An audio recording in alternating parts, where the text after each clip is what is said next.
Bonjour à tous et bienvenue sur cette nouvelle vidéo qui reviendra sur le film Maria, film sur les derniers instants de la vie de Maria Callas.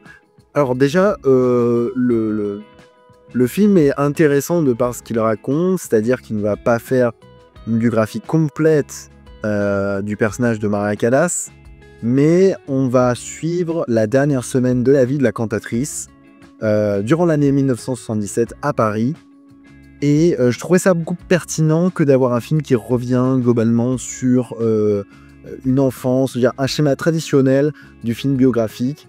Et c'était pertinent d'avoir voilà, une seule partie de sa vie à elle, mais bien sûr avec des... Parce qu'on va voir ses songes, ses réflexions, et donc des éléments du passé. Et c'est là qu'en fait le film est beaucoup plus pertinent que d'avoir un film complètement linéaire dans sa narration. On va attaquer tout de suite, comme ça après on parlera d'Angelina Jolie bien sûr qui est l'actrice vraiment de ce film, qui porte le film. Premièrement, alors comme je disais, c'est intéressant, on va suivre l'écriture du film, c'est que on suit l'histoire d'une Maria Callas qui écrit sa propre biographie en fait. Il y a un aspect intéressant, c'est qu'en gros elle s'imagine durant le film un intervieweur avec un caméraman, où en fait ces personnages symbolisent en fait le fait qu'elle est en train d'écrire sa propre histoire en repassant tous les éléments de sa vie, des moments les plus durs aux moments les plus joyeux, et en fait elle repasse tous ces éléments là. Et c'est intéressant parce qu'on est dans un contexte à Paris où elle est voilà en train de vivre presque une petite vie de bohème, et en fait elle va voilà repasser toute sa vie, revoir aussi des personnages, des personnes qui vont lui rappeler des éléments de son passé. Donc je trouvais ça intéressant et pertinent d'avoir ça. Quelque chose d'intéressant, c'est que du coup on a donc je vous parlais de ces éléments de passé, ils nous reviennent par flashback, donc avec des noirs et blancs, ce qui est intéressant avec la couleur qui reste l'élément principal de ce qui se passe actuellement, donc les derniers instants de sa vie. À noter que le film en fait démarre et débute avec la fin, la fin du film. On a la fin du film et le début de ce qu'on a quand on commence le film. Et après ça revient dans le passé, mais dans le passé je veux dire du présent, si vous voyez ce que je veux dire. Et ça aussi c'était assez intéressant parce que du coup on avait un élément dramatique qui arrivait pas à nous impacter parce qu'on voyait la scène, mais dont on avait déjà un aspect mystérieux, qu'on se demandait ce qui se passait, et après on repassait en arrière et on comprenait les éléments qui vont arriver. Et en fait, comme on connaît la fin, bon bien sûr on connaît la fin de la chanteuse, mais de commencer par sa fin, je trouvais ça très intéressant aussi, voilà, dans la manière de concevoir le film. Alors, c'est un film, le film m'a pas forcément plu dans sa globalité. C'est un film qui est bien, je trouve que pour, comment dire, la masse de films qu'on a, un film qui est classique. Alors moi, classique dans ma bouche, c'est vraiment positif, c'est-à-dire que c'est un film qui est classique de par mise en scène, mais aussi voilà, de par son scénario et de par son écriture. On a quelque chose qui montre déjà une complexité qu'on a sur un personnage, pas quelque chose de lisse qu'on peut voir chez beaucoup de films actuellement. Et donc on va suivre la complexité de ce personnage-là à travers, comme je disais, ses flashbacks, ses émotions, ses moments de colère, ses moments de joie. Et ça, je trouvais ça intéressant voilà, d'avoir un personnage qui ne soit pas mis forcément que sur un bon jour ou que sur un mauvais jour. Parce qu'après avoir vu ce film-là, en fait, on se dit que c'est un personnage assez complexe, Maria Callas. Et finalement, le film ne nous montre ni d'un bon côté ni d'un mauvais côté.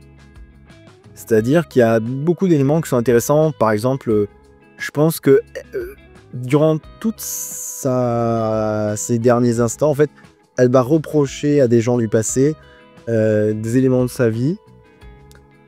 Et je trouvais ça pertinent parce qu'en fait, ça montre le fait que certains soient passés à autre chose. Il y a le personnage de sa sœur dans ce film avec une scène qui est très très très belle.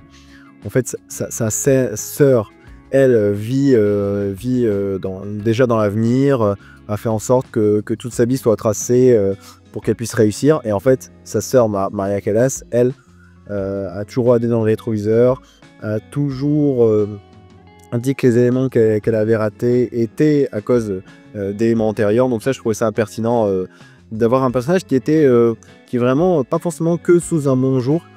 Et c'est toujours bien. Donc voilà, en termes d'écriture, moi c'est peut-être ce que j'ai le mieux aimé. Je parlerai surtout de l'interaction des personnages et des acteurs parce qu'il y a quelque chose d'assez intéressant. On a voilà, il y a des choses que je vais évoquer juste après. Concernant l'analyse technique du film. Alors, le film est assez classique, c'est-à-dire que on va, comme je le disais, alterner. Déjà, on a une photographie assez élégante, assez stylisée, beaucoup de lumière, beaucoup de scènes sûrement qui ont été tournées en lumière naturelle.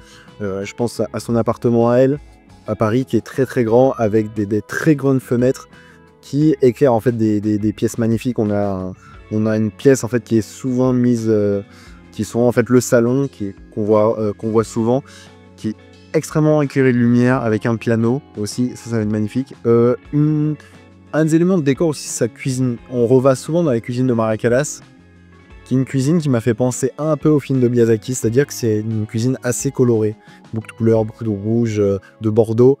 Et ça, je trouve ça intéressant, les différences qu'il peut y avoir entre certaines pièces, même si dans l'ensemble, on restait sur des couleurs qui semblaient être vraiment... On se sentait dans un appartement d'une certaine époque à Paris, et ça, je trouvais ça très pertinent d'avoir ça.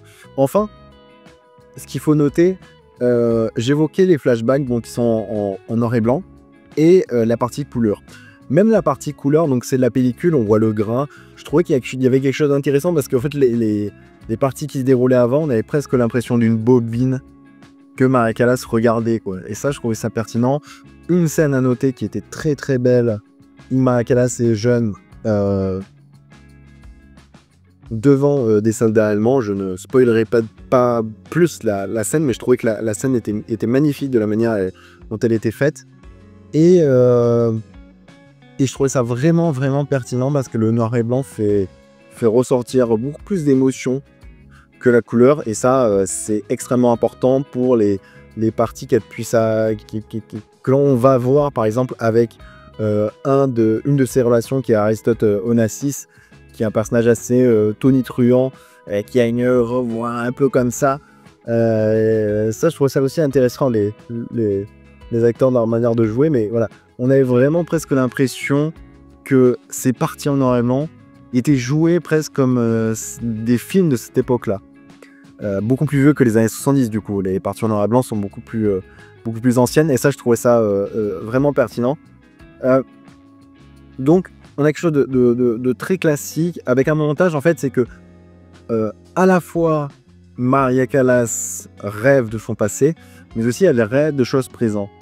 C'est-à-dire de choses passées, mais beaucoup moins passées. C'est-à-dire qu'elle rêve aussi, elle rêve d'un passé de son enfance, de ses relations qu'elle a eues, mais aussi un rêve d'une voix qu'elle veut retrouver.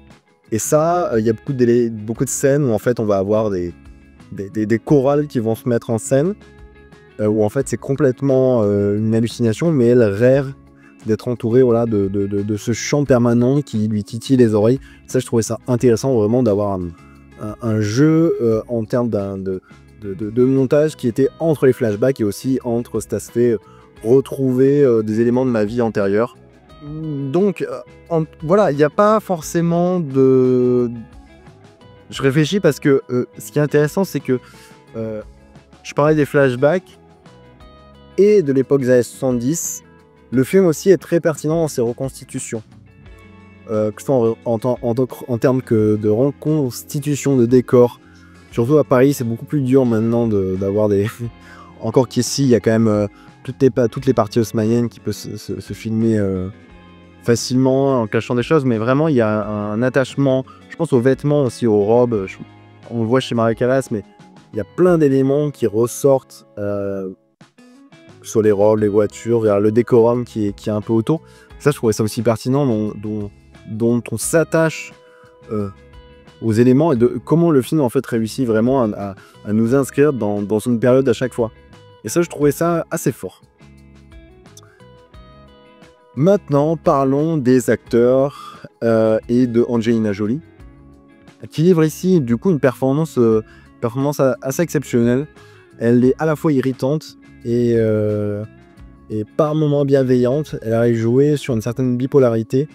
Je ne sais pas si le personnage était ainsi, mais c'est ce que j'ai ressenti avec son personnage de Maria. Et c'était très très drôle la manière dont elle avait de juxtaposer son jeu qui était très très particulier. Moi je dirais que elle joue vraiment un personnage beaucoup plus complexe que le personnage de Maria Callas. Il y a presque une mise en abîme d'elle-même, de l'actrice Angelina Jolie.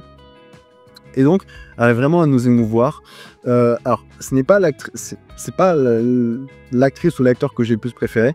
Parce que moi, j'ai énormément aimé Pier Francesco Favino, qui est un acteur italien très connu, qui est connu en France, surtout pour avoir fait l'abbé qui jouait dans Le Comte de Monte Cristo, le dernier film Youpo, avec Pierre Ninet. Et c'était intéressant parce que moi, c'est le personnage que j'ai le plus aimé, qui est en fait le majordome de Maria Callas. Et là, il y a une scène que j'y repense très très magnifique. En fait, leurs relations entre eux sont, je trouve, très maîtrisées. Il y a une beauté qui s'installe, presque d'amour platonique, quoi, entre les deux personnages. Il y a une scène à la fin qui est magnifique entre son majordome, sa bonne, et elle. Ça, je ne spoilerai pas, mais qui est vraiment d'une beauté assez saisissante. Donc moi, j'ai vraiment été bluffé. L'actrice aussi qui joue sa bonne est excellente dans le rôle. On a le personnage de sa relation, donc Aristote Onassis, qui est un personnage assez tonitruant, donc il joue aussi bien son rôle. Petite anecdote, on va voir aussi le président Kennedy, donc joué par, j'ai plus le nom de l'acteur, mais qui est assez bluffant dans son... Physiquement, il arrive vraiment à ressembler à l'ancien président américain. Mais moi, vraiment, j'ai été touché par ce personnage, et surtout ces deux personnages, en fait, les domestiques de Maria Callas. On a aussi son médecin, qui est génial, donc qui arrive vraiment aussi à donner une... Moi, ce que j'ai dit, le film, il y a plusieurs belles scènes. Il y a une scène entre son médecin et elle, il y a une scène entre ses domestiques et elle aussi, qui sont vraiment d'une beauté saisissante et que moi j'ai adoré sur la performance qu'ils pouvaient donner, une vraie émotivité sur les personnages. Ce qui est drôle, c'est qu'il y a très peu finalement de gros plans, mais le réalisateur Pablo Larraín arrive vraiment à nous donner une forte émotion, pas forcément en allant cibler le visage d'un personnage ou une goutte sur un œil. Et ça, j'ai trouvé ça assez bluffant. En termes de musique, par contre là c'est que du classique. La bande son est magnifique, mais elle est très bien orchestrée, très bien mise en scène, très bien mise dans le film, quoi, et mise à certains bons moments. Et je trouve qu'il y avait un travail entre même elle, Angelina Jolie qui chante, et les sons bien sûr connus qu'on peut voir comme Mio Babino Caro, qui est une des plus connues, mais voilà, en termes de musique c'est du classique, donc ça va pas être de la bande son originale. Donc magnifique au niveau de cela. Voilà toutes les choses que je pouvais dire sur le film Maria Callas. C'est un film, moi, que je vous conseille énormément. C'est pas le meilleur film de l'année, mais parce que je pense que les points négatifs, je vais les évoquer maintenant, c'est que le film est un peu trop intellectuel. À mon goût, ce qui n'est pas forcément... voilà, c'est ma critique, que le film est un peu trop centré sur sa vie à elle, dans le sens ses réflexions un peu métaphysiques qu'elle peut avoir. C'est vrai que c'est pas quelque chose que j'ai trouvé pertinent. Je trouvais que de rester dans quelque chose de beaucoup plus humain aurait été mieux. Là, on va sur c'est comment dire, en fait avoir énormément de réflexion dans le film qui, je trouve, sonne un peu faux et qui fait très film urbain, quoi, film très contemporain, quoi. Et moi j'ai un peu décroché au niveau de cela, qui fait qu'il n'y a pas il y a des parties qui m'ont un peu aussi ennuyé dans le film et que j'ai trouvé qui auraient été bien de les enlever, parce qu'en fait ils appuyaient sur certains éléments. Je veux pas spoiler parce que voilà, il y a beaucoup de choses, mais ils appuyaient sur certains éléments que je trouvais un peu qui aurait pu être enlevé, quoi. Donc voilà les choses que je pouvais dire sur Maria, le film sur Maria Callas. Moi sur ce, je vous conseille d'aller voir les films. Et à la prochaine. Ciao.